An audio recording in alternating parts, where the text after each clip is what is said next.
Geometry का सबसे simplest figure कौन सा है? पॉइंट। कौन सा है सबसे स्टार्टिंग? पॉइंट। पॉइंट है, point has only space but no length, breadth और हाइट और डेप्थ। पॉइंट का सिर्फ स्पेस होता है। Point has only space but no length, breadth और हाइट और डेप्थ। कुछ भी नहीं होता है, सिर्फ एक स्पेस थोड़ा छोटा। उससे आगे बढ़ते हैं तो लाइन, उससे आगे बढ़ते हैं तो line. Line has space and length but no breadth और हाइट और डेप्थ एनीथिंग। स्पेस, उसमें लेंथ जुड़ गया तो लाइन। ये थोड़ा बढ़ा।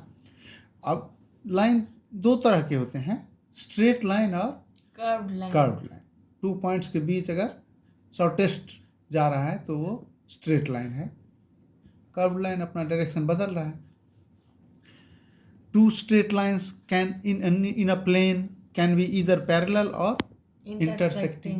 या तो दो स्ट्रेट लाइन अगर एक ही प्लेन में है तो या तो वो पैरेलल होंगे या इंटरसेक्टिंग होंगे।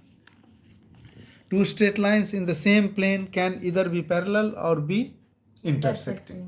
वो या तो पैरेलल होंगे या इंटरसेक्टिंग होंगे। अब एक और टर्म है ट्रांसवर्सल लाइन। ये ट्रांसवर्सल लाइन क्या है? द इंटरसेक्टिंग लाइन विथ 2 और मोर पैरेलल लाइंस। ये 2 या 2 से ज़्यादा पैरेलल लाइंस जो हैं उनके साथ इंटरसेक्टिंग होते हैं।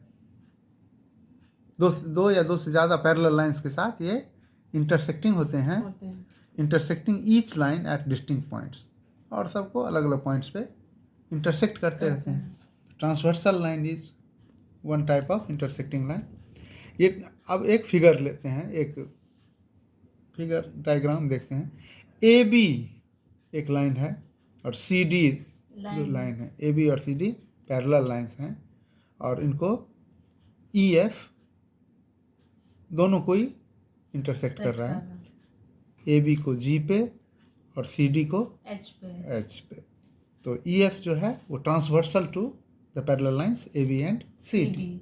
अब इससे डिफरेंट एंगल्स बन रहे हैं, इसलिए उसको नंबर्स में बता दे रहे हैं। जैसे ई जी बी को 1 कहा, या फिर बी जी एच को 2, इस तरह नंबर्स से उसको कर दिए हैं 1 2 3 4 5 6 7 8, ये सारे एंगल्स।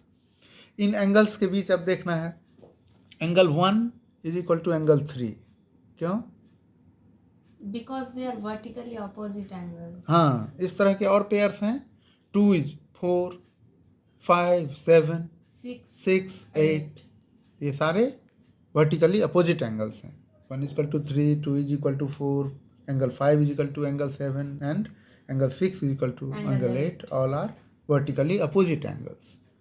नाउ एंगल 1 और एंगल 5 में क्या रिलेशन है? ये दोनों करेस्पॉन्डिंग एंगल्स हैं। हाँ, करेस्पॉन्डिंग एंगल्स कैसे होते हैं? एक इंटीरियर दूसरा एक्सटीरियर, और ट्रांसवर्सल लाइन के सेम साइड पे होते हैं। हाँ, यहाँ 2 3 5 और 8 इंटीरियर एंगल्स हैं। 1 4 6 और 7 एक्सटीरियर एंगल्स हैं। 1 और 5 है करेस्पॉन्डिंग।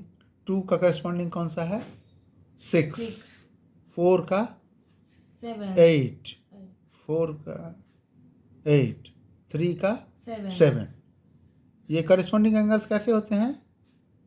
एक एक्सटीरियर दूसरा इंटीरियर, एक एक्सटीरियर दूसरा इंटीरियर, और दोनों same side of the transversal line. अब 2 और 8 में कैसा रिलेशन है? ये दोनों अल्टरनेट एंगल्स हैं। बोथ इंटीरियर और both exterior in the opposite sides of the transversal line. ऐसे पेयर्स हैं 2 8 3 5 1 7 4 6, 2 8 3 5 1 7 4 6, ये हैं alternate angles. Alternate angles are also equal.